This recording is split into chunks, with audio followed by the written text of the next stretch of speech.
भारत की भूमि पर एक दिव्य पुरुष ने जन्म लिया।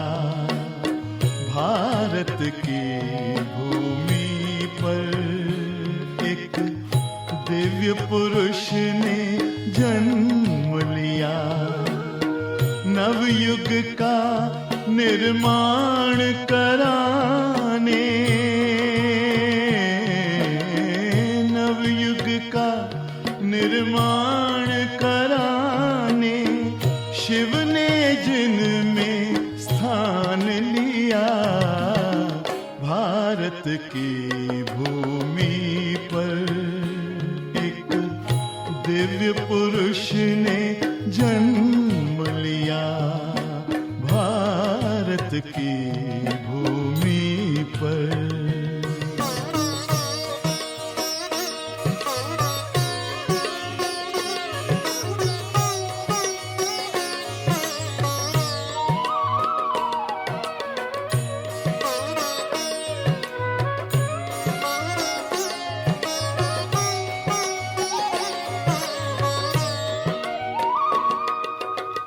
जन जन की सेवा में तन मन धन का किया समर्पण। एकता की माला में पिरो के किया विश्व परिवर्तन। अमृतवाणी बरसा के,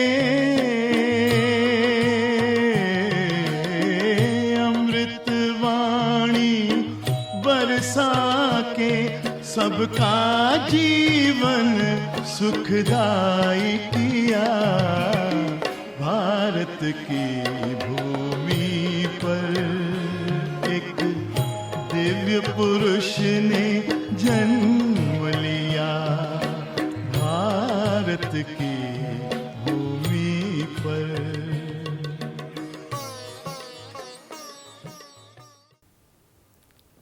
ഓം ശാന്തി.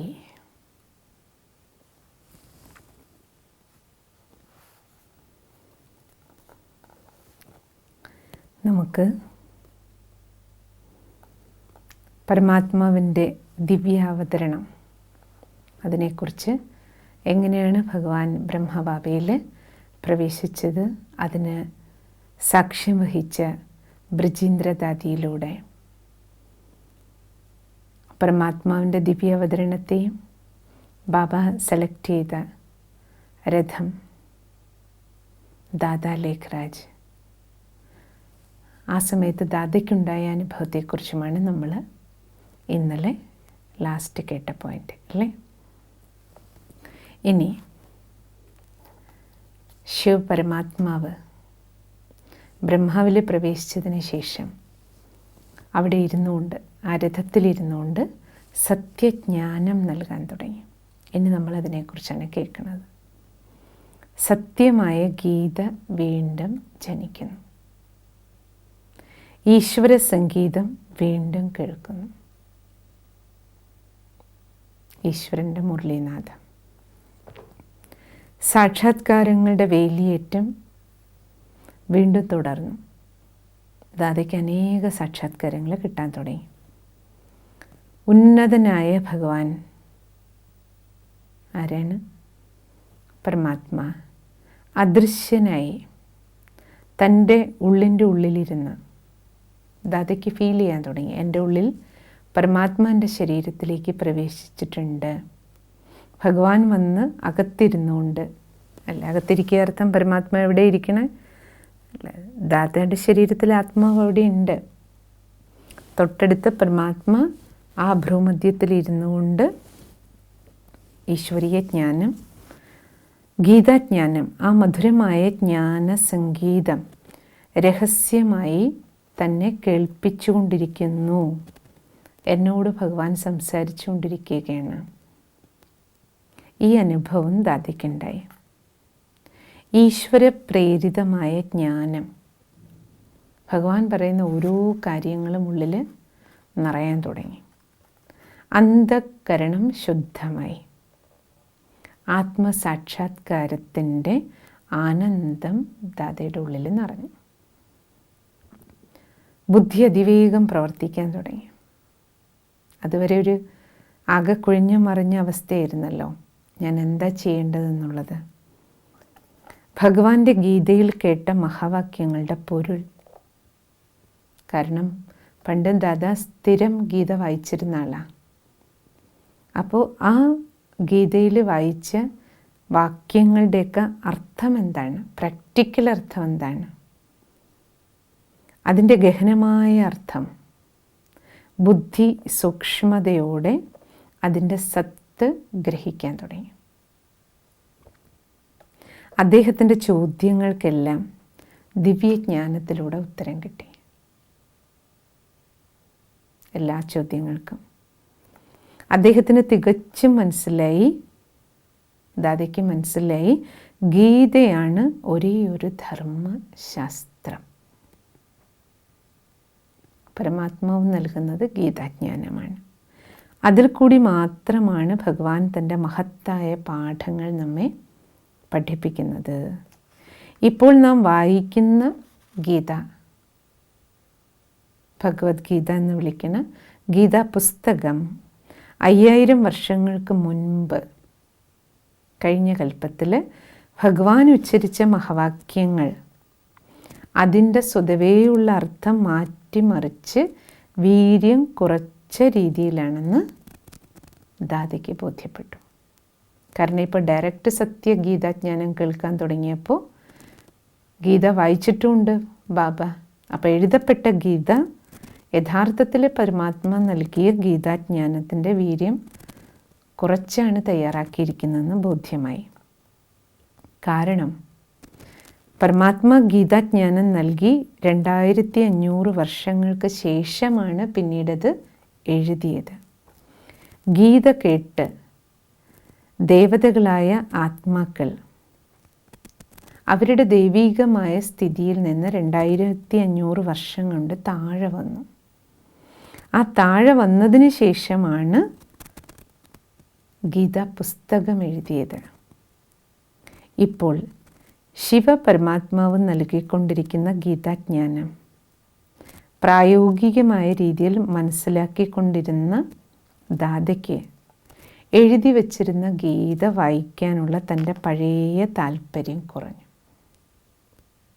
അതുവരെ ഒരു ദിവസം പോലും ഗീതാ പുസ്തകം വായിക്കാതെ ബാബ ഇരിക്കുമായിരുന്നില്ലല്ലോ. അപ്പോൾ സത്യഗീതാജ്ഞാനം ഡയറക്റ്റ് ഭഗവാന്റെ അടുത്ത് നിന്ന് കേൾക്കാൻ തുടങ്ങിയപ്പോൾ എഴുതി വെച്ച പുസ്തകം വായിക്കാനുള്ള താല്പര്യം കുറഞ്ഞു. ഗീത പിന്നീട് കൈകൊണ്ട് തൊടാത്ത അവസ്ഥയിലായി. ഈ പഴയ ഗീതയിൽ എന്തിരിക്കുന്നു? സത്യമായ ഗീതയുടെ പാട്ട്, സംഗീതം ഞാൻ ഭഗവാനിൽ നിന്ന് നേരിട്ടിപ്പോൾ കേട്ടുകൊണ്ടിരിക്കുകയല്ലേ, ഭഗവാൻ എന്നെ ഗീതാജ്ഞാനം കേൾപ്പിച്ചുകൊണ്ടിരിക്കുകയല്ലേ. ഈ ആനന്ദമായിരുന്നു ദാദയ്ക്ക്. അപ്പോൾ അദ്ദേഹത്തിന് മനസ്സിലായി. എന്ത് മനസ്സിലായി? താനാണ് അർജുനൻ, താനാണ് ആ അർജുനൻ. തൻ്റെ ശരീരമാകുന്ന രഥത്തിൽ പ്രവേശിച്ച്, ആര് പ്രവേശിക്കുകയാണ്? പരമാത്മാ. രഥത്തിൽ പ്രവേശിച്ച് ജ്ഞാനത്തിന് വേണ്ടിയിട്ടുള്ള തൻ്റെ ദാഹം ശമിപ്പിച്ചുകൊണ്ടിരിക്കുകയാണ് എന്ന അനുഭവം അദ്ദേഹത്തിനുണ്ടായി. എൻ്റെ ദാഹം ഭഗവാൻ ശമിപ്പിച്ച് തരാണ്. സത്യജ്ഞാനം, ഗീതാജ്ഞാനം ഭഗവാൻ സ്വയം എനിക്ക് പകർന്നു തരികയാണ്. ഭഗവാൻ തൻ്റെ ഭക്തനോടുള്ള വാഗ്ദാനം നിറവേറ്റാനും ഭക്തരുടെ ആഗ്രഹങ്ങൾ പൂർത്തീകരിക്കാനും വളരെ ഗുപ്തമായി സൃഷ്ടിയിൽ വന്നിരിക്കുകയാണ്. ഇത് ദാദയ്ക്ക് ബോധ്യപ്പെട്ടു. തന്നെപ്പറ്റിയും ഭഗവാനെ പറ്റിയുമുള്ള ശരിയായ ജ്ഞാനം ലഭിച്ചതിൽ താനാരാണെന്ന് മനസ്സിലായി, ഈശ്വരനാരാണെന്ന് മനസ്സിലായി. അപ്പോൾ ദാദ കൃതാർത്ഥനായി. ഈ നശിക്കുന്ന ശരീരം, ഇതുപോലെ ഞാൻ എത്രയോ ശരീരങ്ങൾ മാറി മാറി എടുത്തു. ആദ്യം കിട്ടിയത് ശ്രീകൃഷ്ണൻ്റെ ശരീരം. അതിൽ നിന്ന് തുടങ്ങി ആത്മാവിൻ്റെ യാത്ര. ഇന്ന് ഏറ്റവും അവസാന ശരീരം ദാദാ ലേഖരാജ് ഇതിലെത്തി നിൽക്കുകയാണ്. പരമാത്മ ദാദാ ലേഖരാജിന് തൻ്റെ എല്ലാ ജന്മങ്ങളുടെയും അറിവ് കൊടുത്തു. ഈ ദുഃഖം നിറഞ്ഞ ലോകം ഉടൻ തന്നെ സുഖലോകത്തിന് വഴിമാറും. ബാബയ്ക്ക് ബോധ്യപ്പെട്ടു. പിന്നെയോ അടുത്തത് ദാദയ്ക്ക് ഭഗവാൻ പറഞ്ഞു കൊടുത്തു, വീണ്ടും താൻ ഉണ്ണികൃഷ്ണനായി ജനിക്കും. സത്യുഗം വരെയാണ്. വീണ്ടും താനാണ് ഉണ്ണികൃഷ്ണനായി ജനിക്കുക. ആ ആത്മാവാണ് ഞാൻ എന്ന് ദാദയ്ക്ക് ബോധ്യപ്പെട്ടു. സ്വർഗത്തിൻ്റെ ഭരണാധികാരിയാകാൻ ഈശ്വരൻ തൻ്റെ തന്നെ രൂപത്തിൽ തന്നെ സൃഷ്ടിച്ചിരിക്കുകയാണ്. ഭഗവാൻ എന്നെ ഭഗവാനെ പോലെയാക്കി മാറ്റിക്കൊണ്ടിരിക്കുകയാണ്. കർത്തവ്യം പൂർത്തിയായാൽ, സ്വർഗസ്ഥാപന പൂർത്തിയായാൽ ഏദൻ തോട്ടത്തിൽ, അതായത് സ്വർഗത്തിൽ, വൈകുണ്ഠത്തിൽ എന്നെ എത്തിക്കും. ദാദ അദ്ദേഹം തന്നെയാണ് ആദം, ആദിദേവൻ. ഈ കാര്യങ്ങളെല്ലാം വ്യക്തമായി. താൻ തന്നെയാണ് ആദം, താൻ തന്നെയാണ് ആദിദേവൻ അല്ലേ? ഇത് മനസ്സിലായി. ഭഗവാന്റെ അതിരഹസ്യമായ ശബ്ദം ശ്രവിച്ച അദ്ദേഹം ഈ കാര്യങ്ങളെല്ലാം പരമാത്മാവ് അതീവ ഗുപ്തമായിട്ടാണ് അദ്ദേഹത്തിന് ഈ ജ്ഞാനം നൽകിക്കൊണ്ടിരുന്നത്. തനിക്ക് കിട്ടിയ അറിവ് തൻ്റെ സ്നേഹിതർക്കും ബന്ധുക്കൾക്കും അദ്ദേഹം പകർന്നു നൽകി. എല്ലാവരും ആത്മാക്കളാണെന്ന സത്യം അവരെ പറഞ്ഞ് മനസ്സിലാക്കി കൊടുത്തപ്പോൾ അവരെല്ലാം സന്തോഷം കൊണ്ട് മതിമറന്നു. നമ്മളീ നശിക്കുന്ന ദേഹമല്ല, ആത്മാവാണെന്ന അറിവ് കിട്ടിയപ്പോൾ, ആത്മജ്ഞാനം കിട്ടിയ സ്വന്തം വീട്ടിലുള്ളവരും ബന്ധുക്കളും മിത്രങ്ങളും അവർക്കാണ് ആദ്യം അദ്ദേഹം ഇതൊക്കെ പറഞ്ഞു മനസ്സിലാക്കി കൊടുത്തത്. തന്നോടൊപ്പം ഇടപഴകിയ തൻ്റെ ബന്ധുക്കൾക്കും മിത്രങ്ങൾക്കും എല്ലാം ഈ കാര്യങ്ങൾ പറഞ്ഞു കൊടുത്തു. അപ്പോൾ അവർക്കെല്ലാം വളരെയധികം സന്തോഷമുണ്ടായി. ഈശ്വരൻ്റെ സ്നേഹം ദാതയുടെ കണ്ണുകളിൽ കൂടി തങ്ങളുടെ നേർക്ക് പ്രവഹിക്കുന്ന അനുഭവം അദ്ദേഹത്തിൻ്റെ ദൃഷ്ടിയിലൂടെ ഇവർക്കെല്ലാം കിട്ടി. ശക്തമായ ആ അനുഭവത്തിൽ അവർ മോഹിക്കപ്പെട്ടു. ദാദയും ആത്മസാക്ഷാത്കാരത്തിൻ്റെ ലഹരിയിലായിരുന്നു. ദാദയും ആത്മീയ ലഹരിയിലായിരുന്നു. കാണുന്ന ആളുകളോടെല്ലാം താങ്കൾ ഒരാത്മാവാണ് എന്ന ജ്ഞാനം അദ്ദേഹം പകർന്നു നൽകി. മറന്നു പോകാതിരിക്കാൻ സ്വയം എഴുതി പഠിക്കുമായിരുന്നു. ഞാൻ ഒരാത്മാവാണ്. ബ്രഹ്മബാബ എന്താ എഴുതി പഠിച്ചിരുന്നത്? ഞാൻ ഒരാത്മാവാണ്. യശോദ ഒരാത്മാവാണ്. ഭാര്യയെ പ്രതി എഴുതി പഠിച്ചു. രാധിക മരുമകൾ ഒരാത്മാവാണ്. ഇങ്ങനെ തൻ്റെ കുടുംബത്തിലെ ഓരോ അംഗങ്ങളെയും അദ്ദേഹം ഈ പാഠം പഠിപ്പിച്ചു. സ്വയം എഴുതി പഠിച്ചു അല്ലേ? വീട്ടിൽ മക്കളെല്ലാം ഈ പാഠം പഠിപ്പിച്ചു. അത് അവരുടെ മനസ്സിൽ ഉറയ്ക്കും വരെ ആത്മാപാഠം പഠിപ്പിച്ചുകൊണ്ടിരുന്നു. അദ്ദേഹവുമായി സമ്പർക്കത്തിൽ വന്നവർക്കെല്ലാം ഏതോ ശക്തി അവരിലേക്ക് ആഴ്ന്നിറങ്ങുന്ന അനുഭവമുണ്ടായി. പരമാത്മാവിനെ കണ്ണുകൊണ്ട് കാണാൻ പറ്റില്ലെങ്കിലും പരമാത്മാ ദാദയിൽ പ്രവേശിക്കുമ്പോൾ എല്ലാവർക്കും ആ ശക്തിയുടെ അനുഭവമുണ്ടായി. സ്ത്രീകൾക്കും പുരുഷന്മാർക്കും, ധനവാന്മാർക്കും ദരിദ്രർക്കും എല്ലാവർക്കും ഒരേ അനുഭവമായിരുന്നു. ജീവിത ചൈതന്യം ഉണർന്ന അവസ്ഥ. നമുക്കെല്ലാം ജീവിതം തിരിച്ചു കിട്ടി എന്നുള്ള തോന്നൽ എല്ലാവർക്കും ഉണ്ടായി. വളരെയധികം പ്രകാശത്തിൻ്റെ അനുഭവം, ഭാരക്കുറവ്, തികഞ്ഞ മനഃശാന്തി, ഇതെല്ലാം അവരനുഭവിച്ചു. അവരുടെ മോഹങ്ങളും വികാരങ്ങളും അവരെ വിട്ടുപോയി. എല്ലാ അഴുക്കുകളും നീങ്ങാൻ തുടങ്ങി. അവർ ശുദ്ധമായ ജീവിതം നയിക്കാൻ തുടങ്ങി. അഴുക്ക് പോയപ്പോൾ എന്തായി? ജീവിതം എല്ലാവരുടെയും ശുദ്ധമായി. ആഹാര പാനീയങ്ങളിലും സംസാരത്തിലും ചിന്തയിലും പെരുമാറ്റത്തിലുമെല്ലാം അവർ ശുദ്ധത ശീലിച്ചു. കഴിക്കുന്നതും കുടിക്കുന്നതും പെരുമാറുന്നതിലും എല്ലാത്തിലും ശുദ്ധത. ദാദയുടെ ശരീരം കടമായെടുത്ത് കുറച്ച് സമയം കൊണ്ട് തന്നെ അദ്ദേഹവുമായി സമ്പർക്കത്തിൽ വന്ന എല്ലാവരുടെയും ജീവിതം, പരമാത്മാ ദാദയുടെ ശരീരത്തിൽ ലോണെടുത്ത് കുറച്ച് സമയത്തേക്കാണ് ഈശ്വരൻ വരുന്നതെങ്കിലും എല്ലാവരുടെയും ജീവിതം ഭഗവാൻ പരിവർത്തനപ്പെടുത്തി. ദിവസം പ്രതി ധാരാളം പേര് വരാൻ തുടങ്ങി. ആ ആത്മാക്കളെയെല്ലാം വിശ്രമമന്യേ ദാദ പഠിപ്പിച്ചു. സ്വാർത്ഥത ലേശം പോലും ഇല്ലാത്ത ഒരച്ഛൻ്റെ സ്നേഹവും വാത്സല്യവും പകർന്നു നൽകി എല്ലാവർക്കും. നീതിയും ധർമ്മവും പാലിച്ചു. ശിവബാബ അങ്ങനെ ജീവിക്കുന്ന രത്നങ്ങളെ, ചൈതന്യരത്നങ്ങളെ തയ്യാറാക്കാൻ തുടങ്ങി. എങ്ങനെ ഉന്നത നിലയിൽ എത്താം, ഇത് ഓരോരുത്തരെയും പഠിപ്പിച്ചു. പിന്നെന്ത് സംഭവിച്ചു? ഇനി നമ്മൾ ഈ പുസ്തകത്തിൻ്റെ 2ാം ഭാഗം ആരംഭിക്കുകയാണ്. ശിവബാബയുടെ പ്രവേശനം, ഗീതാജ്ഞാനം അല്ലേ? ശിവബാബ ബ്രഹ്മബാബയിലൂടെ ഗീതാജ്ഞാനം നൽകാൻ തുടങ്ങി. അതിനുശേഷം എന്താ സംഭവിച്ചത്? 2ാം ഭാഗത്തിൽ ഇതാണ് നമ്മൾ കാണുന്നത്.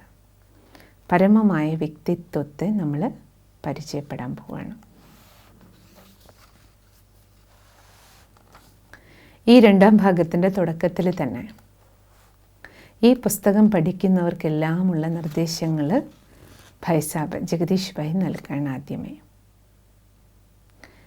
ഈ ഓരോ മഹാവാക്യങ്ങളും നമുക്ക് വളരെ ശ്രദ്ധയോടെ കേൾക്കേണ്ടതുണ്ട്. നമ്മൾ എന്തിനാണിത് പഠിക്കുന്നത്? പഠിതാക്കൾ എന്ത് കാര്യത്തിൽ ശ്രദ്ധിക്കണം? വായനക്കാരനുള്ള നിർദ്ദേശം. ഭഗവാൻ പറയുകയാണ്, പ്രിയമുള്ള കുട്ടി, ആത്മാവാണെന്ന് മനസ്സിലാക്കി എന്നെ ഓർമ്മിക്കൂ. ഉന്നതരിൽ ഉന്നതനായ ശിവബാബ താൻ നൽകുന്ന പഠിത്തത്തിൻ്റെ സാരം ഈ വാക്കുകളിൽ സംഗ്രഹിക്കുന്നു. ടോട്ടൽ ഈശ്വരീയ ജ്ഞാനത്തിൻ്റെ സാരാംശമാണിത്. ഏത്? ആത്മാവാണെന്ന് മനസ്സിലാക്കൂ, അച്ഛനായ എന്നെ ഓർമ്മിക്കൂ. ഇതാണ് ഭഗവാൻ നൽകുന്ന മുഴുവൻ ജ്ഞാനത്തിൻ്റെ എസൻസ്. എന്നാൽ ഈ ലളിതമായ വാക്കുകളിൽ പരിധിയില്ലാത്ത ജ്ഞാനവും അനുഭവവും അടങ്ങിയിരിക്കുന്നു. ഈ ഒരു മഹാവാക്യത്തിൽ ഓരോ ദിവസവും പരമാത്മാ തൻ്റെ നിരാകാര ലോകത്ത് നിന്ന്, ബ്രഹ്മലോക നിവാസിയായ ഈശ്വരൻ അവിടെ നിന്ന് താഴേക്ക് വന്ന ബ്രഹ്മബാബയുടെ ഭ്രൂമധ്യത്തിലിരുന്ന ആ വയൽ കൂടി ഓരോ കാര്യങ്ങളും അതിൻ്റെ കാരണസഹിതം പൂർണ്ണതയിൽ പ്രായോഗിക അനുഭവങ്ങളുടെ വെളിച്ചത്തിൽ തൻ്റെ മധുരമായ കുട്ടികൾക്ക് പറഞ്ഞു കൊടുത്തുകൊണ്ടിരുന്നു. ഡെയിലി പരമാത്മാവിൻ്റെ അവതരണം ബ്രഹ്മബാബയുടെ ശരീരത്തിൽ നടന്നിരുന്നു. എന്നിട്ട് ബ്രഹ്മശരീരത്തിലിരുന്നുകൊണ്ട് പരമാത്മാവ് നൽകിയ ആ ജ്ഞാനമാണ് മുരളി, ജ്ഞാനമുരളി എന്ന പേരിൽ നമ്മൾ നിത്യേന കേൾക്കുന്നത് അല്ലേ? അങ്ങനെ ഭഗവാൻ ബ്രഹ്മബാബയിൽ ദിവസവും വരുമായിരുന്നു, ഡെയിലി പാഠങ്ങൾ നൽകിയിരുന്നു. പരമാത്മാ നൽകിയിരുന്ന ആ മഹാവാക്യങ്ങൾ കൊത്തിവെച്ചതുപോലെ ഓരോ മനസ്സിലും ഗാഠമായി പതിഞ്ഞു. ഭഗവാന്റെ മുരളിയിലൂടെ കിട്ടുന്ന ഓരോ മഹാവാക്യവും ആഴത്തിൽ പതിഞ്ഞു എല്ലാവരുടെയും മനസ്സിൽ. ഈശ്വരൻ സ്നേഹമാണ്, ഗോഡ് ഈസ് ലവ് എന്ന് എല്ലാവരും സാധാരണയായിട്ട് പറയാറുണ്ട്. എന്നാൽ ഈശ്വരൻ്റെ പരിധിയില്ലാത്ത അനുപമ സ്നേഹം നേരിട്ട് അനുഭവിക്കാൻ എത്ര പേർക്കാണ് ഭാഗ്യം സിദ്ധിച്ചിട്ടുള്ളത്? ഗോഡ് ഈസ് ലവ് എന്ന് നിറയെ പേര് പറയാറുണ്ട്. പക്ഷെ ആ അനുപമ സ്നേഹം നേരിട്ട് അനുഭവിക്കാൻ എത്ര പേർക്ക് ഭാഗ്യം കിട്ടിയിട്ടുണ്ട്? എത്ര പേർക്ക്? കോടിയിൽ ചിലർ, അതിലും കുറച്ച് പേർ അല്ലേ? അതിലൊരു ഭാഗ്യശാലി ആത്മാവാണ് നമ്മൾ ഓരോരുത്തരും അല്ലേ? ദാതയുടെ ദേഹത്തിൽ പ്രവേശിച്ച ശിവ പരമാത്മാവിനെയാണ് നമ്മൾ ബാബ, ശിവബാബ എന്ന് പറഞ്ഞ ഭഗവാൻ, പരം ജ്യോതി അല്ലേ ശിവബാബ. പിന്നെ ശിവബാബ പ്രവേശിച്ചതിന് ശേഷം ദാദാ ലേഖരാജിന് ശിവബാബ നൽകിയ പേരാണ് ബ്രഹ്മ ബാബ. ബ്രഹ്മ എന്ന പേര് കൊടുത്തു. എല്ലാവരും യജ്ഞത്തിൽ സ്നേഹത്തോടെ ബ്രഹ്മബാബ എന്ന് വിളിക്കാൻ തുടങ്ങി. ദാദയുടെ ദേഹത്തിൽ പ്രവേശിച്ച ശിവബാബ, അച്ഛൻ എന്നാൽ ആ സ്നേഹവിശേഷം, ബാബ പറഞ്ഞ ഫാദർ, പിതാവ്. അച്ഛൻ എന്ന സ്നേഹവിശേഷം എന്താണെന്ന് എല്ലാവർക്കും അനുഭവം നൽകി. ശിവബാബ ബ്രഹ്മാവിലൂടെ പിതാവാരാണ്, പരംപിതാവാരാണ്, ദൈവമാരാണ് എന്ന അനുഭവം നൽകി. ഈശ്വരീയ കുടുംബത്തിലെ ഓരോ അംഗങ്ങളുടെയും കാര്യത്തിൽ ആ സ്നേഹമൂർത്തി വിശേഷ ശ്രദ്ധ പുലർത്തി. ഏറ്റവും സാധാരണക്കാരനായ ഒരാത്മാവിന് പോലും, ഒരു സാധാരണക്കാരന് പോലും ഇത് തന്നെയാണ് സ്നേഹമെന്ന് മനസ്സിലാക്കുന്ന തരത്തിൽ ഭഗവാൻ സ്നേഹവാത്സല്യങ്ങൾ നൽകി. പരമാത്മാവ് ദാതയുടെ ശരീരത്തിൽ പ്രവേശിച്ച് തൻ്റെ രഥത്തിന് പ്രജാപിതാ ബ്രഹ്മ എന്ന നാമം നൽകി.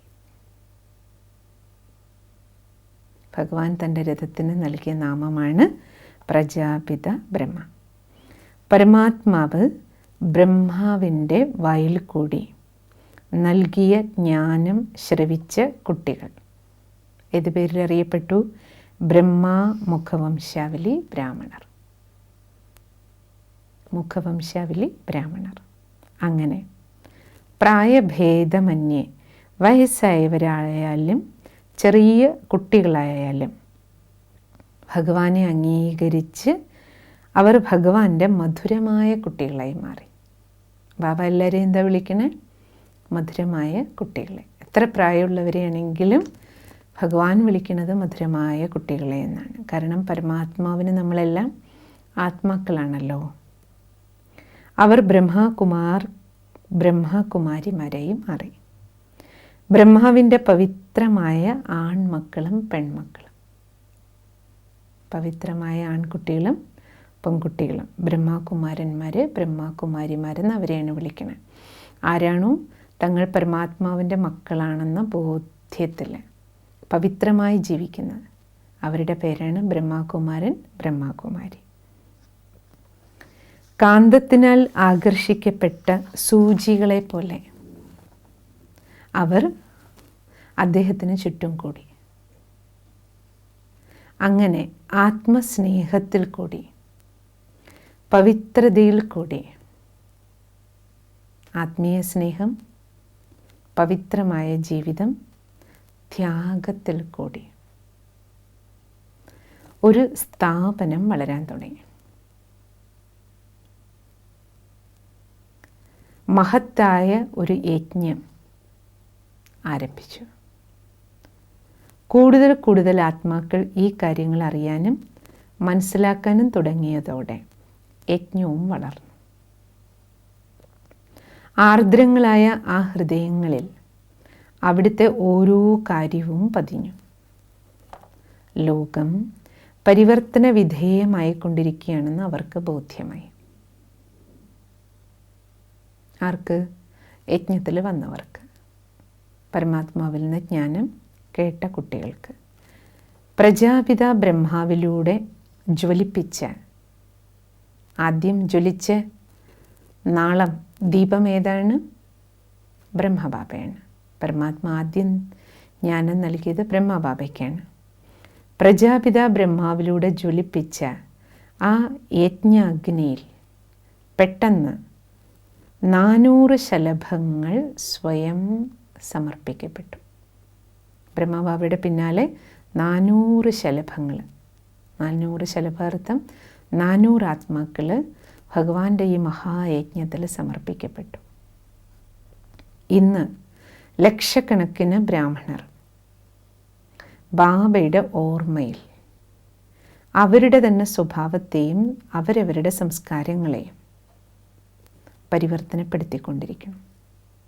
വിശ്വത്തിൻ്റെ നാനാഭാഗത്ത് ലക്ഷക്കണക്കിന് ആത്മാക്കൾ കുടുംബത്തിലിരുന്ന് കുടുംബസമേതം തങ്ങളുടെ ജീവിതത്തിൽ പരിവർത്തനം ഉണ്ടാക്കിക്കൊണ്ടിരിക്കുന്നു. ബാബയുടെ ശക്തികളുടെയും ഗുണങ്ങളുടെയും തരംഗങ്ങൾ,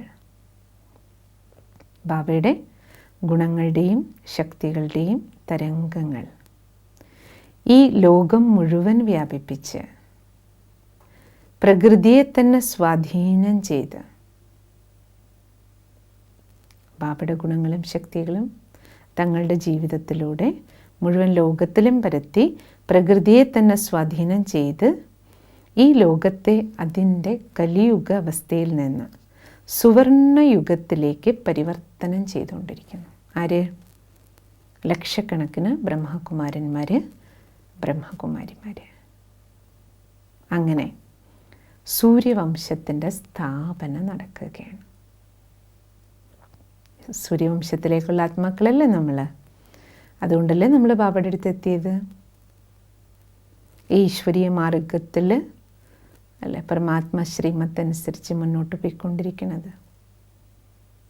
ഇല്ലെങ്കിൽ നമുക്ക് ഈ ജ്ഞാനമാർഗത്തിൽ മുന്നോട്ടധികം സഞ്ചരിക്കാൻ കഴിയില്ല. ബാബയുടെ വരവിന് സാക്ഷ്യം വഹിച്ച ആനന്ദപ്രദമായ ദിവസങ്ങൾ അനുഭവിച്ച് അഗ്നി പരിശുദ്ധിയോടെ ബാബയ്ക്ക് സ്വയം സമർപ്പിതരായ ആ ആത്മാക്കളുടെ തന്നെ വാക്കുകളിൽ കൂടിയാണ് ഈ യജ്ഞസ്ഥാപനത്തിൻ്റെ കഥ ഇനി വരുന്ന പേജുകളിൽ കുറിച്ചിരിക്കുന്നത്. 400 ശലഭങ്ങൾ ഭഗവാന്റെ അടുത്ത് വന്ന് അർപ്പിക്കപ്പെട്ടു എന്ന് പറഞ്ഞില്ലേ ബ്രഹ്മബാബയ്ക്കൊപ്പം. അപ്പം ശിവബാബ ബ്രഹ്മബാബയിലൂടെ ഈ യജ്ഞം സ്ഥാപിക്കപ്പെട്ടപ്പോൾ വന്ന ആ ശലഭങ്ങളാണ് അവരുടെ ജീവിതാനുഭവങ്ങളാണ് ഇനി നമ്മളോട് പങ്കുവയ്ക്കുന്നത്. അതായത് എങ്ങനെ നരൻ നാരായണനായി, ദാദാ ലേഖരാജ് എങ്ങനെ ശ്രീനാരായണനായിട്ട് മാറി, പരമാത്മാവ് പ്രവേശിച്ചതോടുകൂടി എങ്ങനെ ബാബയുടെ ജീവിതം മാറി, ഈ യജ്ഞം സ്ഥാപിക്കപ്പെട്ടു, അതിൻ്റെ വളർച്ച എങ്ങനെ നടന്നു. കഥ തീർച്ചയായും പൂർത്തിയായിട്ടില്ല ഇപ്പോഴും. കാരണം എന്താ? അവസാന രംഗങ്ങൾ വരാനിരിക്കുന്നതേയുള്ളൂ. മുഴുവൻ ലോകവും ഭഗവാനെ ആദരിക്കുകയും അംഗീകരിക്കുകയും ചെയ്യാനുള്ള സമയം വന്നു കഴിഞ്ഞിരിക്കുകയാണ്. നിരീശ്വരവാദികളുടെ മുഖം ഒരു നാൾ മഞ്ഞളിക്കും. സംശയിച്ചു നിൽക്കുന്ന ഭക്തർ, ഓ ഇതെന്ത് കാര്യം, ആരുടെ കാര്യമാണ്, ഈ ബ്രഹ്മകുമാരിമാർ എന്താണെന്ന് ഇപ്പോഴും സംശയിച്ച് നിൽക്കുന്ന ഭക്തർ, അവർ ഏത് മതസ്ഥരായാലും അവരുടെ സംശയങ്ങൾ അവരെ വിട്ടകലും. ഒരു നാൾ സത്യത്തിൻ്റെ മുഖം പ്രകാശിക്കും. എന്താ കാരണം? അല്ലേ, പരമാത്മാ നമ്മുടെ എല്ലാവരുടെയും അച്ഛനല്ലേ. എല്ലാ ധർമ്മത്തിൽപ്പെട്ടവരാണെങ്കിലും ശരീരം കൊണ്ടല്ലേ ഉള്ളൂ ധർമ്മത്തിൻ്റെ വ്യത്യാസം, മതവും ജാതിയും അല്ലേ, നിറവും രാജ്യവും. എല്ലാ ശരീരങ്ങൾക്കുള്ളിലും കുടികൊള്ളുന്നതാരാണ്? ആത്മാവല്ലേ. എല്ലാ ആത്മാക്കൾക്കും വേണ്ടിയിട്ടാണ് പരമാത്മാ ഭൂമിയിൽ വന്നിരിക്കുന്നത്. നമ്മളെല്ലാവരെയും വീട്ടിലേക്ക് തിരിച്ചു കൊണ്ടുപോകാനാണ്. അപ്പോൾ എല്ലാവരും സത്യത്തിൻ്റെ മുഖം തിരിച്ചറിയുമ്പോഴേക്കും എന്താവും? എല്ലാവരും ബാബയെ അറിയുമ്പോൾ പൊട്ടിത്തെറികളും തുടങ്ങും.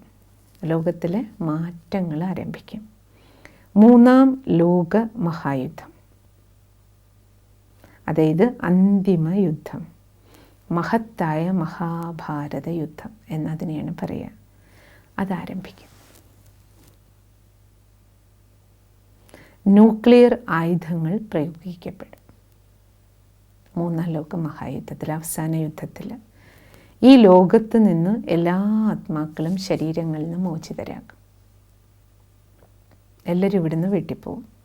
പിന്നെ അതിസൂക്ഷ്മ രൂപത്തിൽ ഉയരങ്ങളിലുള്ള ആ ലോകത്തേക്ക്, ഏറ്റവും ഉയരത്തിലുള്ള ലോകം ഏതാ? നമ്മൾ ആത്മാക്കളുടെ വീട്, പരംധാമം. അവിടേക്ക് നമ്മൾ പോകും. നമ്മുടെ രചയിതാവ് ആര്? ശിവബാബ. ബാബ അവിടെ ഉണ്ടല്ലോ. ബാബയുമായി നമ്മൾ അവിടെ പോയി കൂടിക്കാഴ്ച നടത്തും. വീട്ടിൽ പോയി ഇരിക്കും. പിന്നെയോ ലാസ്റ്റിൽ വിധി പ്രസ്താവന ഉണ്ടാവും. എല്ലാ ധർമ്മങ്ങളിലും പറയുന്നുണ്ടല്ലോ കണക്കെടുപ്പിൻ്റെ സമയം. നമ്മുടെ കർമ്മങ്ങളുടെ എല്ലാം കണക്കെടുപ്പ് നടക്കും. അതിനുശേഷം നമ്മുടെ സ്നേഹനിധിയായ അച്ഛൻ ആര്? ശിവബാബ നമ്മുടെ സ്വന്തം വീടായ ശാന്തിധാമത്തിലേക്ക് നമ്മളെ കൂട്ടിക്കൊണ്ടുപോകും. ശരീരങ്ങളിൽ നിന്ന് മോചിതമായി നമ്മുടെ കണക്കെല്ലാം തീർന്ന് ശരീരത്തിൽ നിന്നിറങ്ങി നമ്മുടെ എല്ലാവരുടെയും സ്നേഹനിധിയായ ബാബ നമ്മളെ വീട്ടിലേക്ക് കൊണ്ടുപോകും.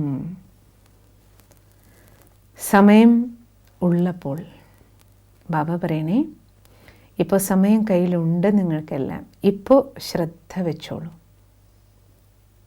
എന്താ ശ്രദ്ധ വേണ്ടത്? സ്വർഗത്തിലേക്കുള്ള ടിക്കറ്റ് നിങ്ങളെ കാത്തിരിക്കുകയാണ്. സ്വർഗത്തിലേക്കുള്ള ടിക്കറ്റ് കാത്തിരിക്കുന്നുണ്ട്. നന്നായി പഠിപ്പ് പഠിച്ചാൽ സ്വർഗീയ സംസ്കാരം ഉണ്ടാക്കി ടിക്കറ്റ് വാങ്ങാം. നിങ്ങളുടെ അച്ഛൻ ആരാച്ഛൻ? പരമാത്മാ പിതാ ശിവബാബ വിളിക്കുകയാണ്. ഇത് ബാബയുടെ വിളിയാണ്. ബാബ ക്ഷണിക്കുക നമ്മൾ മക്കളെയെല്ലാം. നിങ്ങൾ ഒരിക്കൽ കൂടി ഈ അച്ഛൻ്റെ കുട്ടികളാകില്ലേ? പരമാത്മാവിൻ്റെ മക്കളായി പരമാത്മാവിൻ്റെ ഡയറക്ഷൻ പ്രകാരം ജീവിക്കില്ലേ? ഇതാരാ ചോദിക്കണേ? സ്വയം ഭഗവാൻ നമ്മൾ കുട്ടികളോട് ചോദിക്കുകയാണ്. നിങ്ങൾ എൻ്റെ വിളി കേട്ട് എൻ്റെ ഡയറക്ഷൻ പ്രകാരം സഞ്ചരിക്കില്ലേ? വിളി കേൾക്കില്ലേ മക്കൾ? ബാബയുടെ വിളിയിലൂടെ നമ്മൾ സഞ്ചരിക്കില്ലേ? വിളി കേട്ടെത്തിയില്ലേ? അതുകൊണ്ടല്ലേ നമ്മൾ ബാബയുടെ ഈ മഹാവാക്യങ്ങൾ കേൾക്കണേ അല്ലേ? അപ്പോൾ നമുക്കും ആദിദേവനോടൊപ്പം വരണ്ടേ? സൃഷ്ടിയുടെ ആദ്യകാലത്തിലേക്ക്, സത്യുഗ സമയത്തേക്ക് നമുക്കും വരണം. ബ്രഹ്മബാബയോടൊപ്പം. ബ്രഹ്മബാബ ശ്രീകൃഷ്ണനാകുന്ന ജന്മം എടുക്കുമ്പോൾ കൃഷ്ണപുരിയിലേക്ക് നമുക്കും വരണം. വേണ്ടേ? നമ്മുടെ ഭാരതം വീണ്ടും ആ വൈകുണ്ഠപുരിയായി മാറാൻ പോവല്ലേ? അപ്പോൾ വിഷ്ണുപുരിയിലേക്ക് വരാൻ നമുക്കെല്ലാവർക്കും റെഡിയാകണം. വീട്ടിലേക്കും പോകണം. പിന്നെ അല്ലേ, അവിടുന്ന് ദൈവിക രാജധാനിയിലേക്കും തിരിച്ചു വരണം. കൃഷ്ണപുരിയിലേക്കും വരണം. അപ്പോൾ ബാബ ചോദിക്കുന്നത്, നിങ്ങൾ എൻ്റെ വിളി കേൾക്കില്ലേ? ബാബയ്ക്ക് എന്ത് മറുപടി പറയും? ബാബ, ഞങ്ങൾ ബാബയുടെ വിളി കേട്ട് അല്ലേ ബാബയുടെ മടിയിൽ എത്തിച്ചേർന്ന് കഴിഞ്ഞു. ഇനി ഓരോ ചുവടും ബാബയുടെ ഡയറക്ഷൻ പ്രകാരമേ വയ്ക്കുള്ളൂ. ഓം ശാന്തി. ബാക്കി നമുക്ക് നാളെ കേൾക്കാം.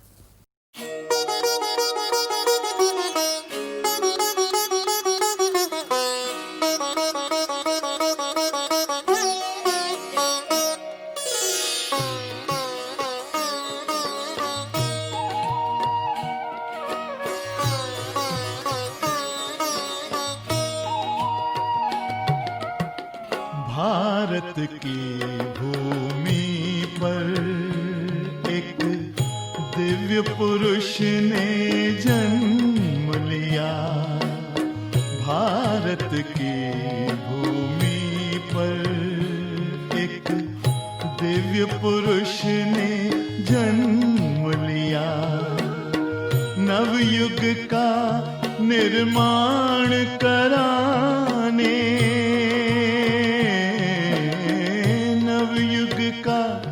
निर्माण कराने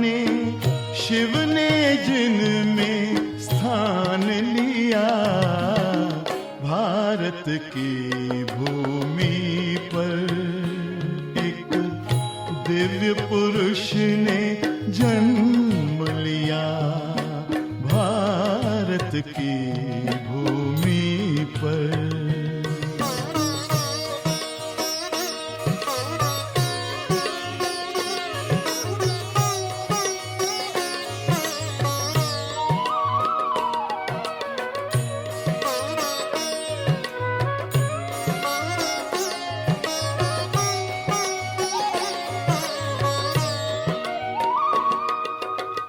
जन जन की सेवा में तन मन धन का किया समर्पण,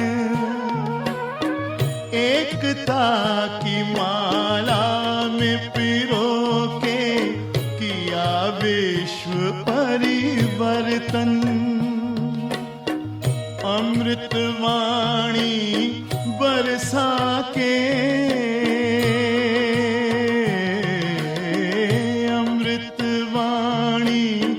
बरसा के सबका जीवन सुखदाई किया, भारत की भूमि पर एक दिव्य पुरुष ने जन्म लिया, भारत की